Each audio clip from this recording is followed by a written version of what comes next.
Imagine this, a crisp, quiet January morning in Bhopal, Madhya Pradesh. The city's just starting to wake up, sunlight cutting through the mist. Seems peaceful, but underneath that calm surface, something awful had already happened during the night. In a pretty ordinary rented apartment, the body of Radhika Yadav was found. She was only 24, a rising tennis coach, really vibrant, well-respected. And the news, well, it just exploded, ripped through the city, then across the whole nation. It became clear, and chillingly fast, that this wasn't just some random crime. No, this was deeply personal, disturbing, tied up with identity, tradition, all of it. Okay, let's try and unpack this. Our mission today is to really meticulously explore every single facet of Radhika's story, using the sources we have right here. We want to understand not just what happened, the brutal facts, but the why. The profound, chilling context behind it all. We're going beyond those initial headlines, getting into the disturbing truth behind what our sources are calling one of the most, well, disturbing honor killings in recent Indian history. So this deep dive, it's really going to focus on every significant detail, every nuance, to make sure we grasp the full weight of this. And what's immediately striking, I think, is how the source material itself, right from the get-go, it frames this as an honor killing. That term, it isn't just descriptive, is it? It's like an analytical lens. It immediately shifts how you perceive this. You realize this isn't random violence, not a simple crime of passion. It's a tragedy that's just steeped in these huge societal implications.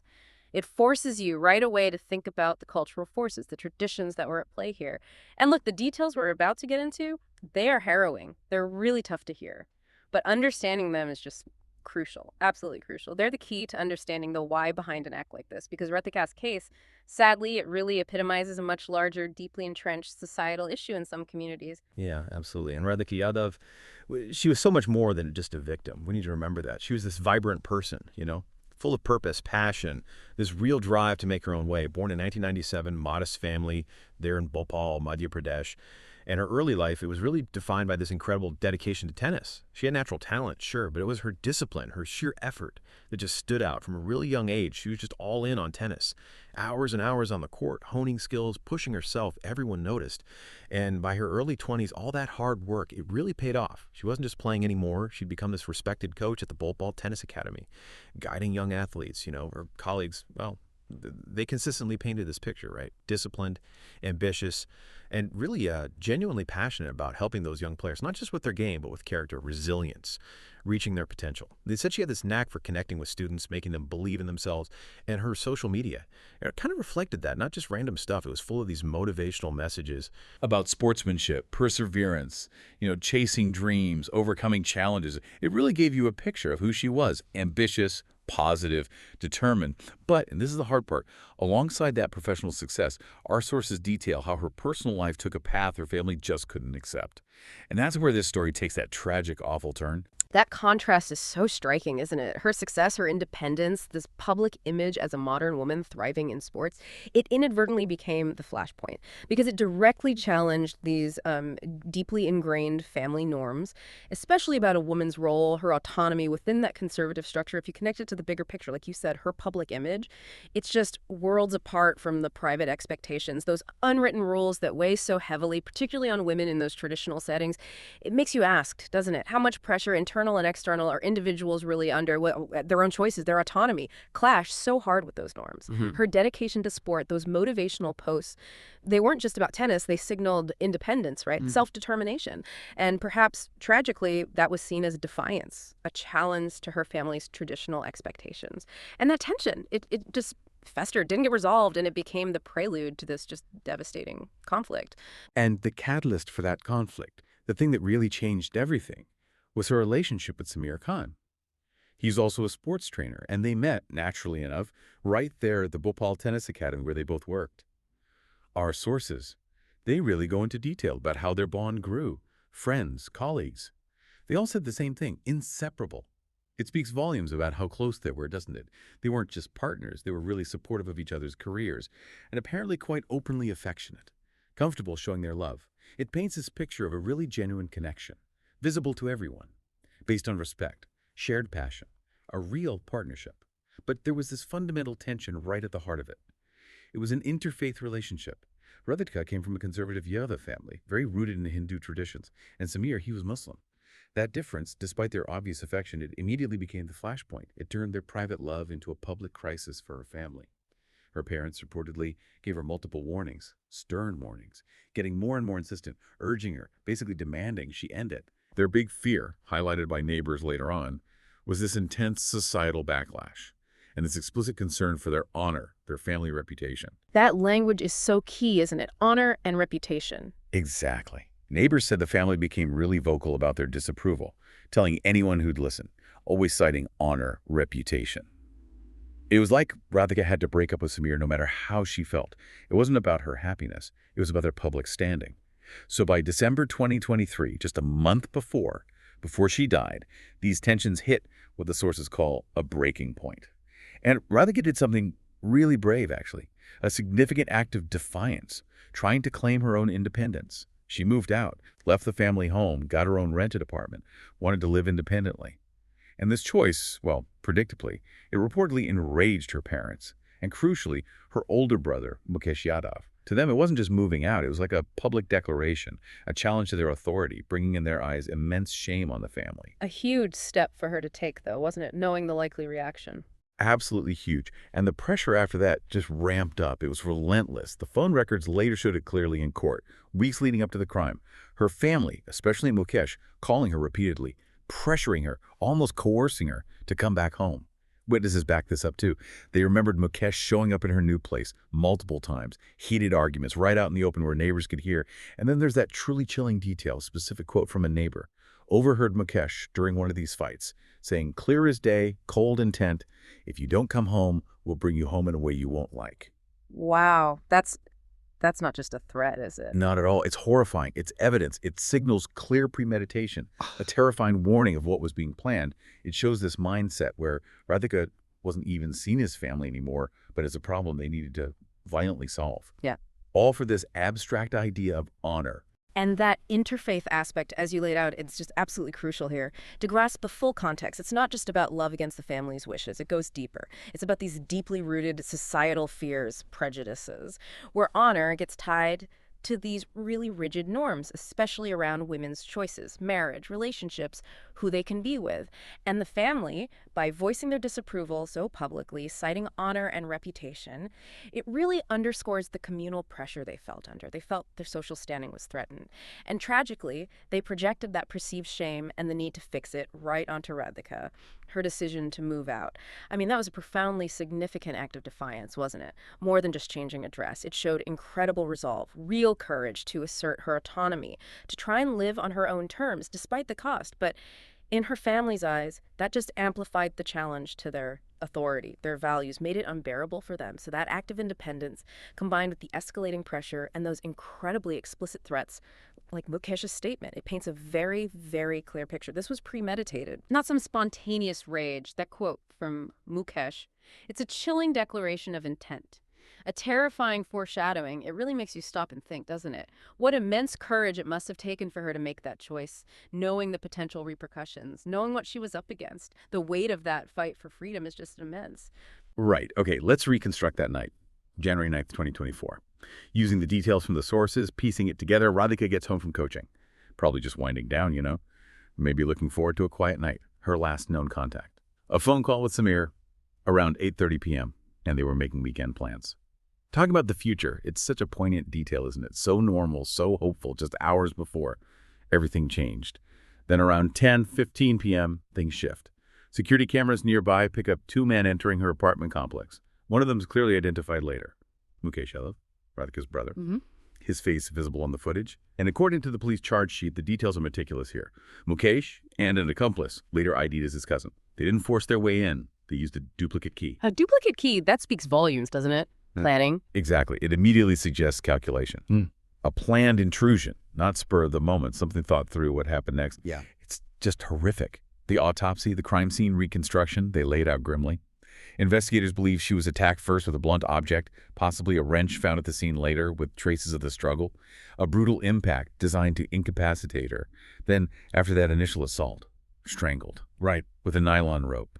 The brutality is just stark. And the autopsy reports, they provide this undeniable proof of her struggle. Clear defensive wounds on her hands or forearms. These injuries shout that she fought back, desperately tried to fend them off in her terrifying final moments. God, that's incredibly hard to even imagine. It is. And by 11:30 p.m., barely an hour after they went in, Mukesh and his cousin are seen leaving, caught on camera again, and they're carrying a small bag. This detail remains a mystery. The bag was never found. It leaves these big questions hanging, doesn't it? What was in it? Evidence they removed. Or something personal of Radhika's. The precision of that timeline, it's chilling. From the duplicate key, which just screams premeditation, to the specific weapons used. First the blunt object, then the rope. It really underscores how calculated this was. This wasn't a sudden outburst. It absolutely wasn't a crime of passion. It was a planned, deliberate execution, almost clinical in its brutality. The methods used, they show this clear intent to overpower her, eliminate her in a controlled way, leaving no chance of survival. And those defensive wounds, you mentioned them, they're incredibly telling. More than just marks. They speak volumes about her will to live, her desperate struggle. It's a detail that really humanizes her, forces you to confront the terror, the brutality she endured. It's powerful, heartbreaking evidence of her courage right at the very end. And then, yeah, the unrecovered bag. That small detail, it raises unsettling questions, doesn't it? What was in it? Was it evidence they were carefully removing, something that would have linked them even more strongly? Or, and this is maybe even more disturbing, was it something personal of hers, taken as some kind of twisted memento? It just adds another layer of grim intrigue, another sign of how deliberate this horrifying act was. So the next morning, the tragedy comes to light, and the police investigation kicks off, fast and intense. Radhika, always punctual, doesn't show up for coaching at the academy. That immediately raises flags. Her colleagues are concerned. No, it's not like her. They try calling her phone multiple times. No answer. Samir Khan, he can't reach her either. And he starts to feel this growing dread, deep unease. So driven by that feeling, he goes to her apartment around 9:15 a.m. What he finds inside is just a gruesome, horrific scene, something that would haunt anyone forever. The door to her apartment is slightly ajar, just slightly open, unsettling, maybe a hasty exit, or maybe deliberate to seem less suspicious. Inside, Radhika's body on the living room floor. The scene is just awful. Blood stains on the carpet, clear marks of blunt force trauma on her face, and the nylon rope still tightly around her neck. A stark, brutal testament to her final moments. Just devastating for him to find her like that. Unimaginable. Reeling from shock, grief, he immediately calls the police. When the authorities arrive, they know right away this is foul play. No question. Their initial assessment, the scene strongly suggested a personal motive, not a burglary. Why? Because, as they noted, nothing of significant value had been stolen. That detail was critical. It pointed them away from ordinary crime, like theft, and toward something much darker, more internal, a personal agenda. Right. The lack of theft is a major indicator in cases like this. Exactly. So forensics gets to work, meticulously collecting everything. Fingerprints, blood samples for DNA, and crucially, CCTV footage from the complex, the surrounding streets. And investigators pretty quickly zeroed in on Mukesh Yadav, her brother. A big part of that was a key tip from one of Radhika's neighbors about previous threats. It really shows how vital that local knowledge, those community observations were, helped them cut through the noise. That community element can be so crucial in investigations. Absolutely. And then came more chilling evidence, phone records. Mukesh's number. They revealed multiple calls to his cousin around the time of the murder, establishing this clear, damning link between them during those critical hours, suggesting coordination, shared intent. The evidence piled up really fast. Police moved swiftly. January 12th, just 3 days after the murder, Mukesh Yadav and his cousin were arrested.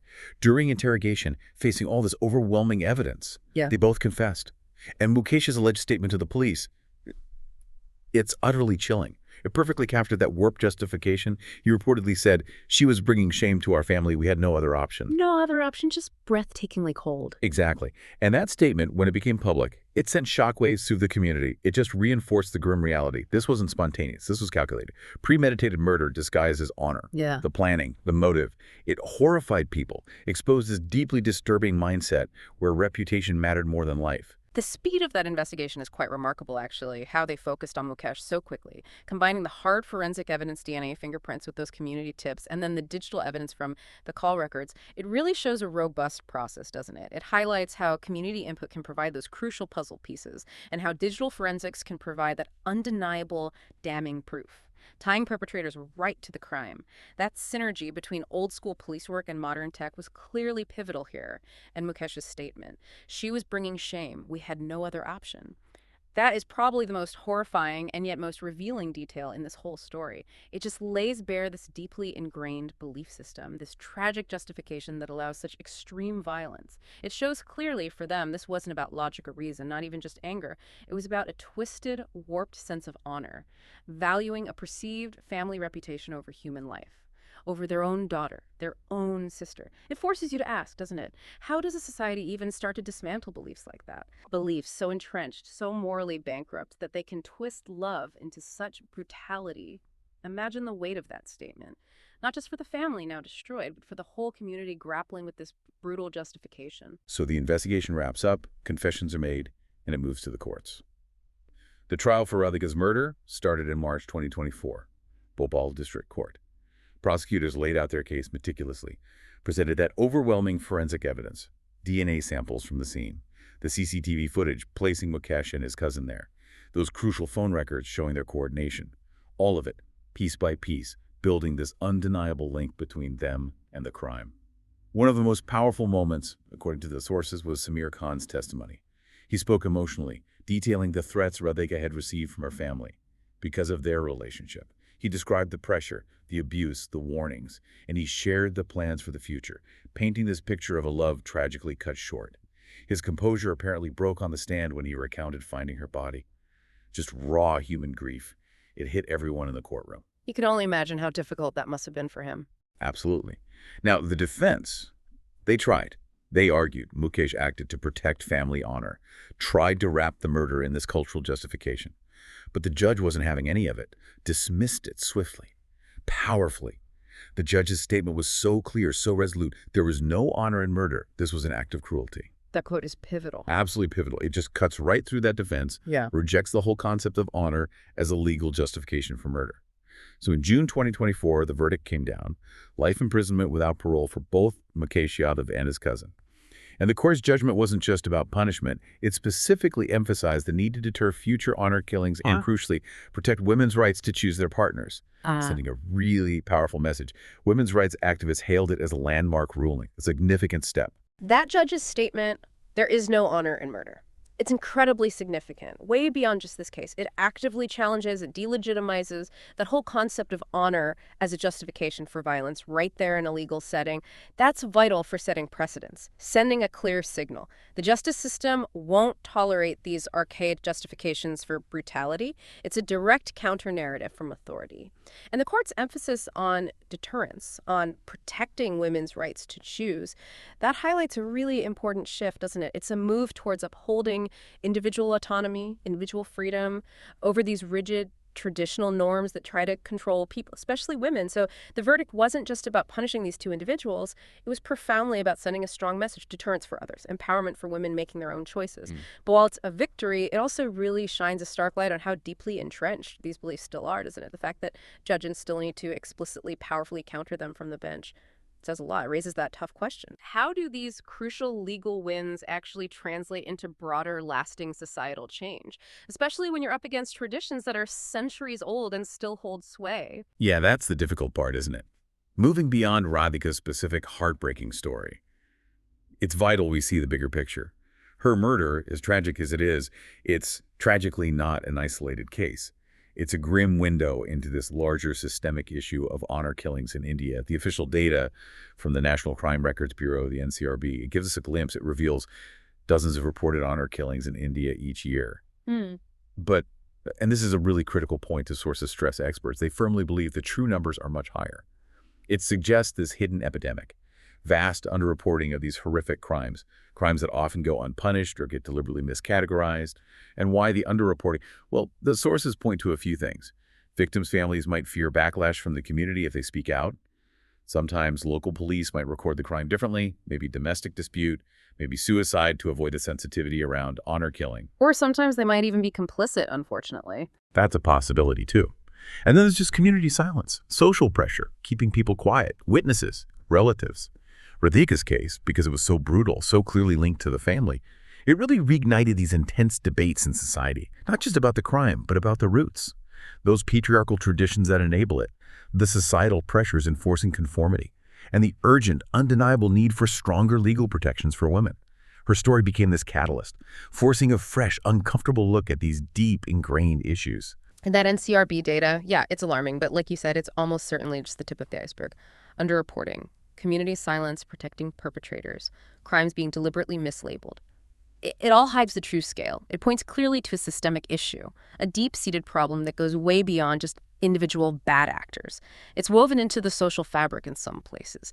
And if you connect it to the bigger picture, honor killings, they aren't random. They're symptoms of these deeply entrenched patriarchal traditions, where women are tragically seen merely as custodians of family honor, their autonomy, severely limited, often non-existent, their choices dictated by male relatives who see themselves as guarding the family reputation. And societal pressures, often from the wider community, maybe even those informal village councils, the cup panchayats, they reinforce these traditions. It makes it incredibly difficult, almost impossible, for someone like Radhika to defy them without facing terrible consequences. So it raises that big question for policymakers, for reformers: what specific legal protections are really needed? And maybe even harder, how do you implement them effectively? Not just to punish, but to actually challenge and shift these deeply ingrained cultural mindsets. Because laws alone, clearly, aren't enough. You need that profound cultural shift, too. It takes generations. But even amidst all this darkness, Radhika's spirit, her impact, it does continue to resonate, which is important to remember. Her colleagues at the tennis academy, they were devastated, of course. They held a heartfelt memorial service for her. But more than that, they made this pledge to carry forward her work with young athletes, to ensure her dedication wouldn't be forgotten. That commitment, it's a powerful testament to her positive influence, isn't it? Her passion living on, inspiring others. And then there's Samir Khan. In this incredibly powerful act of love, of remembrance, he established a scholarship fund for aspiring female tennis players, specifically in Radhika's name. That's a beautiful tribute. It really is, turning that profound grief into something hopeful, a legacy to empower other young women to chase their dreams in sports, just like Radhika did. It offers support, mentorship, ensuring her love for the sport, her belief in women's empowerment carries on.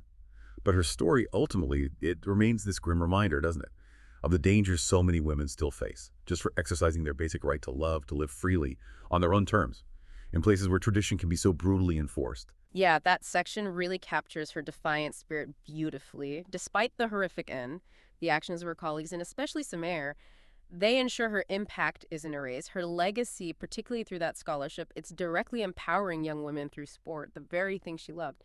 It's a real testament to how one person's life, even cut tragically short, can ignite change, can inspire others, turning grief into purpose. It speaks to the enduring power of her choices, even after she was silenced.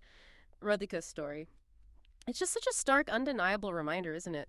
That the fight for basic human rights, the right to love who you choose, make your own decisions, just live freely, it's still a very real, very urgent struggle for so many people around the world. It forces us to ask ourselves, as we listen to this, what can we each do? To support, to amplify the voices of those facing these extreme life-threatening pressures, just for daring to be themselves. Her story is a powerful call to action, a plea not to forget the immense courage it takes to live authentically when facing such rigid expectations. So wrapping this up, what's the core takeaway from this really intense deep dive? Radhika Yadav. She was this beacon of hope, of success, inspiring people through her passion, her independence. And yet, so tragically, the very people who should have protected her own family became her executioners, driven by this completely warped, distorted idea of honor. If there's one single thing to take away from this incredibly difficult story, maybe it's this. True honor. It lies in love, in acceptance, in respecting freedom, not in violence or control or crushing someone's spirit. And it leaves you wondering, doesn't it? How can societies truly embody that truth? Move beyond these destructive traditions, embrace genuine respect, and let love and autonomy flourish without fear. Exactly. This deep dive into her story just powerfully illustrates those devastating consequences. When personal autonomy, that basic human right, clashes so violently with rigid traditional expectations, it forces us, really forces us, to confront these often unseen struggles. The fights for freedom, for choice, happening maybe quietly, maybe not so quietly, within communities, even in our modern world. So it raises this important final question for you, the listener, to think about long after we finish here. What are the subtle ways, or maybe the not so subtle ways, that societal expectations might still be constraining individual freedom in places you might not even expect, perhaps closer to home than you realize? And what role do we all play, consciously or unconsciously, in either upholding or challenging those constraints?